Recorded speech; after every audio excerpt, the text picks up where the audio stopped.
Hello, my name is Dr. Glenn Fink. I'm the author of the new book, The Gospel, God's Great Undoing, your part in God's unfolding strategy from creation until today. Last time we talked about how the devil has gotten us confused between knowledge and wisdom, and between science and dogma. And this time we're going to talk about who is the real enemy. It's not the liberals versus conservatives, it's not the red versus the blue, it's not the right versus the left, it's not black versus white. There's a real enemy, and we need to unmask that guy. So, here goes. Let me start with a disclaimer. I'm an American, conservative, Christian. No apologies.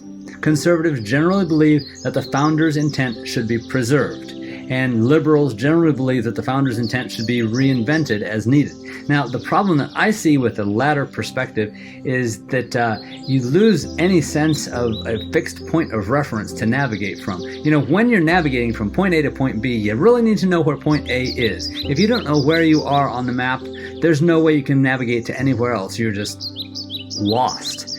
So when you say the founder's intent needs to be engineered and changed, when you say that the Bible isn't the source of all truth or something like that, or whenever you start out with no fixed point of reference, then there's no way to know where to go from here.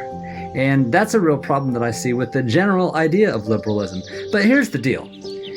Both conservatives and liberals have lost their sense of identity and their original purpose. You know, originally, the idea of conservatism was based on the godly heritage from founding fathers in America.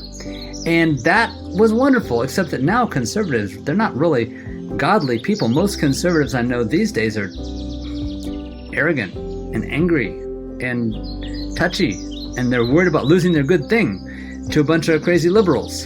And the liberals used to be. The liberals were really compassionate souls. They're concerned about conservatives not being loving, and they had a good point.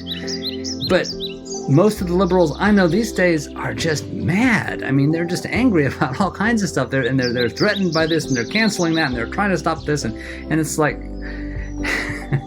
people hate each other. They're really angry at each other, and both sides have been duped by the same devil. The same devil has tricked both of them into fighting this demon proxy war for him. Now here's the reason. We humans are an existential threat to the devil.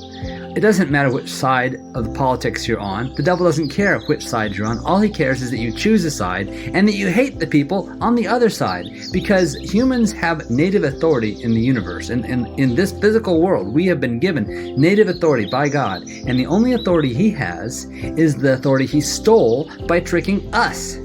So he's got to keep us, he's actually afraid of us. He's got to keep us fighting each other so that we won't fight him, the real enemy. And, you know, it's kind of like this.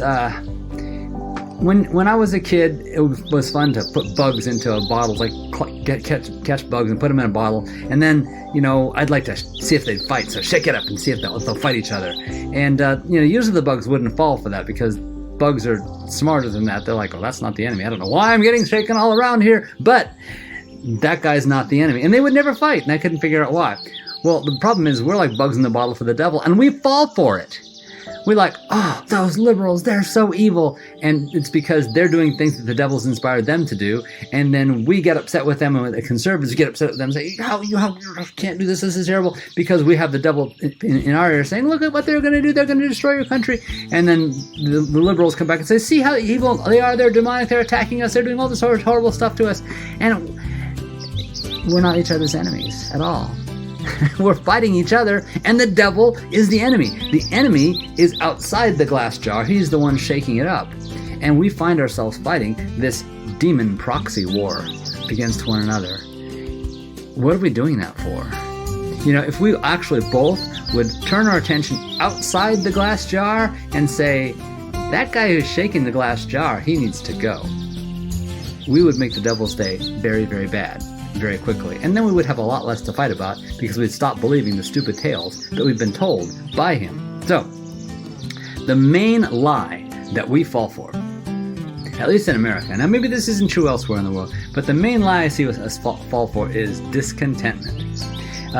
James 4, chapter 4, verses 1 through 3 talks about where wars and fightings come from. He's like, selfishness, discontentment is the thing that causes all these problems. You fight and war, and you have not because you ask not. You want to get, you want to take, you want to use it on your own passions, and you're just all fighting for this. And that's what we're doing.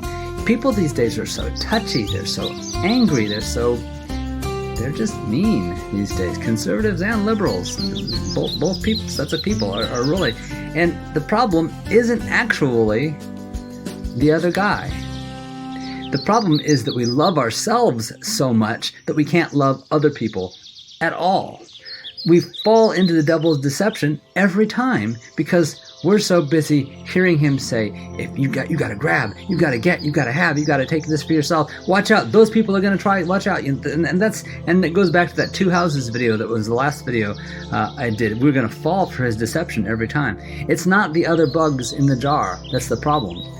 It's the guy outside the glass wall who's shaking it, and we've got to start realizing that it's not other people who are causing problems for us.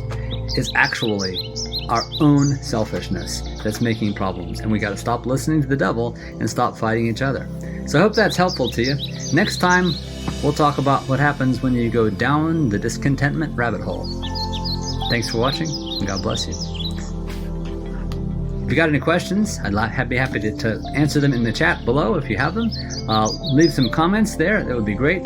Don't forget to subscribe, and don't forget to share this video to other people. God bless you all. Have a great day.